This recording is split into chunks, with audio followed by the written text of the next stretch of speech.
अमरीकी वज़ीर ख़ारजा ख़जाना Scott Bessent का कहना है कि भारत अमरीका के साथ मुज़ाकरात में हठधर्मी का मुज़ाहरा कर रहा है।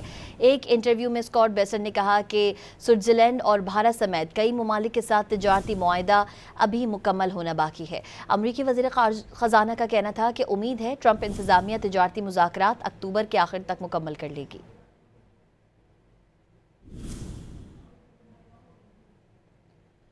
खबर आपको दे रहे हैं। अमरीकी वज़ीर ख़जाना स्कॉट बेसेंट का कहना है कि भारत अमरीका के साथ मुज़ाकरात में हठधर्मी का मुज़ाहरा कर रहा है। एक इंटरव्यू में स्कॉट बेसेंट ने कहा कि स्विट्ज़रलैंड और भारत समेत कई ममालिक के साथ तिजारती मुआहदे अभी मुकम्मल होना बाकी हैं। अमरीकी वज़ीर ख़जाना का कहना था कि उम्मीद है ट्रंप इंतज़ामिया तिजारती मुज़ाकरात अक्टूबर के आखिर तक मुकम्मल कर लेगी।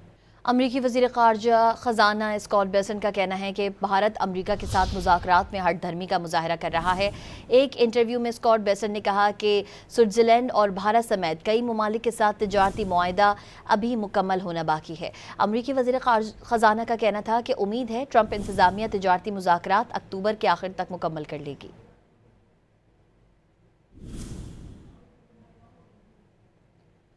खबर आपको दे रहे हैं। अमरीकी वज़ीर ख़जाना स्कॉट बेसेंट का कहना है कि भारत अमरीका के साथ मुज़ाकरात में हठधर्मी का मुज़ाहरा कर रहा है। एक इंटरव्यू में स्कॉट बेसेंट ने कहा कि स्विट्ज़रलैंड और भारत समेत कई ममालिक के साथ तिजारती मुआहदे अभी मुकम्मल होना बाकी हैं। अमरीकी वज़ीर ख़जाना का कहना था कि उम्मीद है ट्रंप इंतज़ामिया तिजारती मुज़ाकरात अक्टूबर के आखिर तक मुकम्मल कर लेगी।